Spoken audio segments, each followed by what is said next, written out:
As you know from a recent video I made about Edward Santow at the Human Rights Commission, his reply to me, I got to thinking that there may be some sort of cultural bias at the Human Rights Commission. We already know that they're a misandrist because they don't defend genital integrity as a human right for boys. I just thought about Santow's reply to me, Edward Santow, the Human Rights Commissioner's reply to me, and I noticed that he only used the term male circumcision. He says the Commission has not taken a policy position on male circumcision, and he also mentions the Royal Australian College of Physicians' position statement on male circumcision. So where I talk to my original correspondence with the Human Rights Commission, I always make a point of using the word male genital mutilation. I don't use circumcision. I may mention it perfunctorily, but I always use the term male genital mutilation. Now it would appear, if I think about this, Edward Santow has decided that male genital mutilation, excuse me, he seems to have decided that male genital mutilation means male circumcision. And the fact is, the first peoples of Australia practiced, some tribes practiced both male and or female genital cutting, and even today there's genital cutting still carried out by Australia's first people. There's subincisions, for example. So if I think about it, and subincisions are carried out on people under 18 years old, they're minors, they could be called children by some people would call them children, other people would call them men. It depends on, your cultural position too, I suppose. The fact is, if I think about Edward Santow's reply to me, he's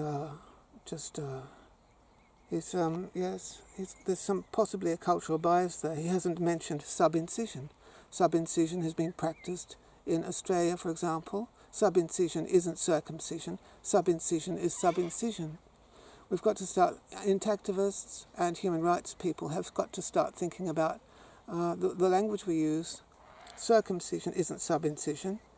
So if Mr. Santow writes to me talking about male circumcision, he's not talking about subincision. Is it right to do subincision on a child, or on a child under 18? Go to Wikipedia and type in the word subincision and you'll see what a subincision looks like. And, is it right to do a subincision on a child? What is the Australian Human Rights Commission's policy on subincision? What is the Royal Australian College of Physicians' position statement on male subincision? They probably haven't got one. And they should have a position. They should have a position. They should. They definitely should. I originally asked the Human Rights Commission, is genital integrity a fundamental human right? I just talked about genital integrity as a fundamental human right, and I always made a point of using the term male genital mutilation. We could use the term genital cutting, I suppose. Some people think the term genital cutting is more culturally sensitive. I think we should be culturally sensitive, but, we only talk about cultural sensitivity in relation to the male gender usually. Julia Gillard said, she tweeted, there is no place in any religion or culture for female genital mutilation. That's hardly culturally sensitive, is it? It's hardly culturally sensitive when Julia Gillard said there is no place in any religion or culture for female genital mutilation. She wasn't being culturally sensitive. She didn't care about the cultural sensibilities of Australia's first people when she said that. She didn't. She was going to march in and say, you have no right to do female genital cutting. But where male genital mutilation is concerned, we always expect it to be culturally sensitive. Everyone comes out with arguments for cultural sensitivity. Gillard's health minister, Nicola Roxon, said, she claimed that there were health benefits, religious benefits, and cultural benefits. She claimed all that for male circumcision, while at the same time denouncing female circumcision. So and she came from a Jewish background apparently, but was an atheist, so figure all that out. So, yes, it does make you think, doesn't it, all this? We're expected to be culturally sensitive about male genital mutilation, but not about female genital mutilation. That's what I was trying to say.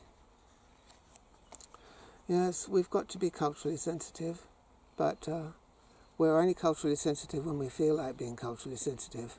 The fact is, Australia's first peoples practiced male genital cutting and subincision, including subincision, policy possibly for hundreds, if not thousands of years, possibly thousands of years. They practiced it before.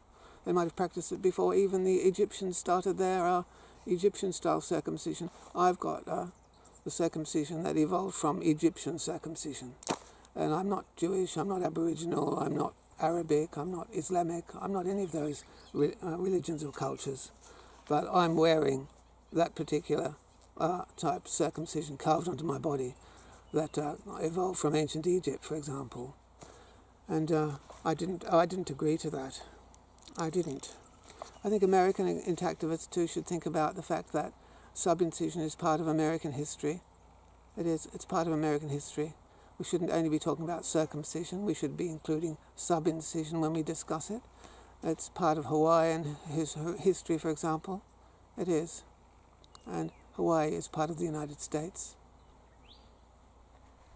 In any case, I'm not focusing specifically about cultural sensitivity here. I want to make the point that when we talk about male genital mutilation or male genital cutting, it doesn't refer only to circumcision.